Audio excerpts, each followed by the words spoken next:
Do we know any more about what happened over the weekend? And are we any further from what we heard over the weekend? I don't think so. Still, Theresa May is trying to hang on. Still, she's trying to pull the wool over our eyes. But Labour, if anything, has proved one thing. Everybody is on the verge of waking up.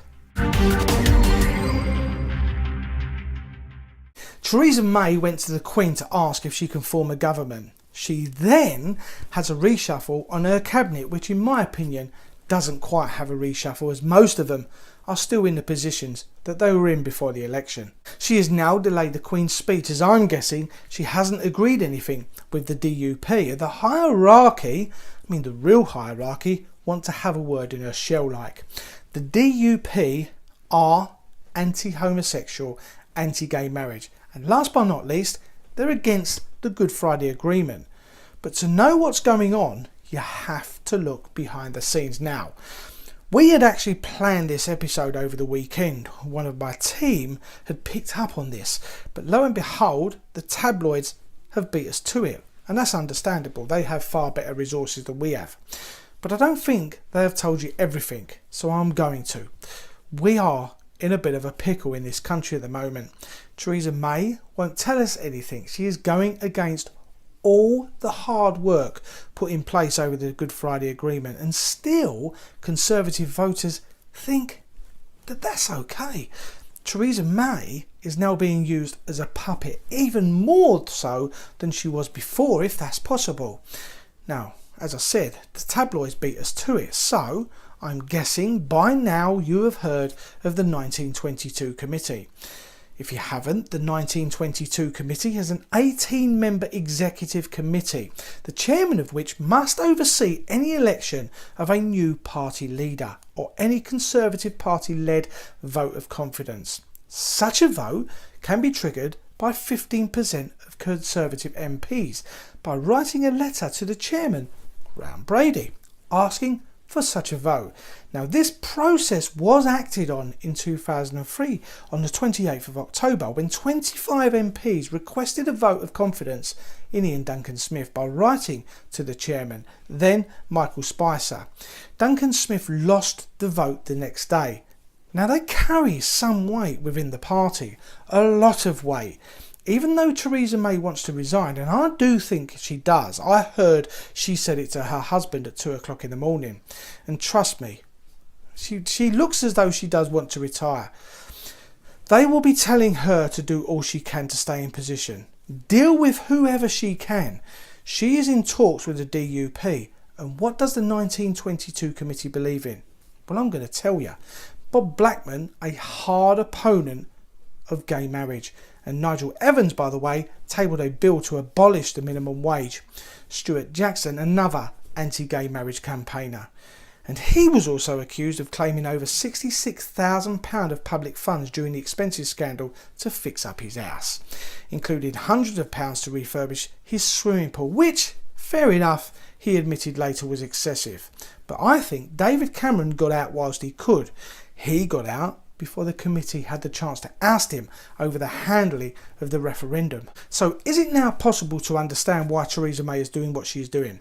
Jeremy Corbyn has always said he is against the establishment, even indicated in not so many words that Mickey taking of the public purse will stop. The committee apparently claims thousands in expenses.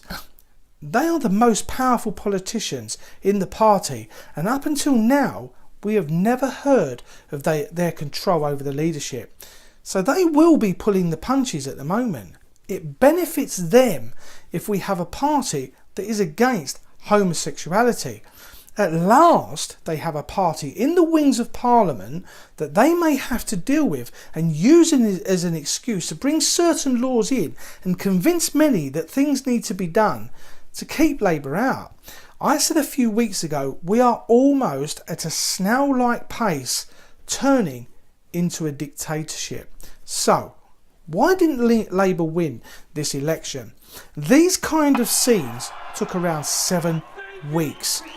Not the usual year that it takes leading to an election. Jeremy Corbyn had his doubters, his critics. How bad is it that Corbyn is going to win the Labour Party, do you think? I think the country needs a strong opposition which can be a credible party of government. And at the moment, the verdict of the voters is that the Labour Party is not a credible party of government. I'm afraid Jeremy Corbyn has brought in new members. He may be going to win a leadership election amongst the new members and the members of the Labour Party. But the issue is, what does the country say? And, you know, if Jeremy had succeeded in a great boost in the opinion polls, that would be different. But I'm afraid at the moment, the verdict of people in marginal seats is they don't feel that Labour at the moment is speaking for them. And until that changes, then I'm afraid Labour's going to be a party of opposition, and that's not good enough. We should be a party of government. What do you think? Well, I think Jeremy should take a little more responsibility for what's going on in the Labour Party. After all, we didn't have this sort of abuse and intolerance, misogyny, anti-Semitism in the Labour Party before Jeremy Corbyn became the leader. Why are you challenging Jeremy Corbyn for the Labour leadership? Well, I think it's clear that he's lost the confidence of MPs in the parliamentary party. Tom Watson, our deputy leader, who has his own mandate, Rosie Winterton, the chief whip, John Cryer, who's the chair of the Parliamentary Labour Party and a friend of Jeremy's, have been going to try to say to him that he needs the confidence of the Parliamentary Party to continue. He's not listening. You can't lead behind an office door. Hilary Benn, since you spoke yesterday morning about your own departure from the Shadow Cabinet, dozens of your colleagues have gone. Can Jeremy Corbyn stay?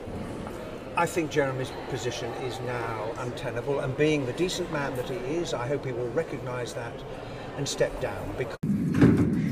Angela, hi. What are your thoughts on Owen Smith being a challenger to Labour leader? Well, I think it's all about Jeremy considering his position at the moment, and I don't think speculation about anything else is useful. Okay? No more questions. Will you be putting yourself forward for Labour leader? No more questions. Let's just concentrate. Jeremy doing the right thing for the party and the country. What is the right thing? I said before that he should resign. I have to say to the honourable gentleman, he talks about job insecurity and my 2 months to go. It might be in my party's interest for him to sit there. It's not in the national interest, and I would say, for heaven's sake, man, go. He proved them all wrong. Not once, but twice. The Labour members are, and certainly should be, a valued part of this party. The PLC didn't see that because they didn't want to. Some people in life want the benefits, but they don't want the hard work, and I'll leave you to decide what I mean by that. If they got behind him from the very start, rather than build a fractured party, prove to everybody else that they were nowhere near a good opposition as they should be, Labour would be in number 10 by now. Time wasted having to go at each other, tearing each other apart limb from limb, rather than focusing on getting the Tories out. They are coming out in their droves now, admitting that they were wrong. And it's a bit too late. The Tories are in. They are not very strong though, I must admit. Not at the moment. They don't give that impression. But Labour has proved, Jeremy Corbyn has proved, we don't have to stand for the cuts. A diminishing NHS system, 150,000 plus more members have joined since last week, and it's rising close to 1 million. Labour has shown us there is more money. It's there, it just needs to be spent right. And many of you will disagree with that.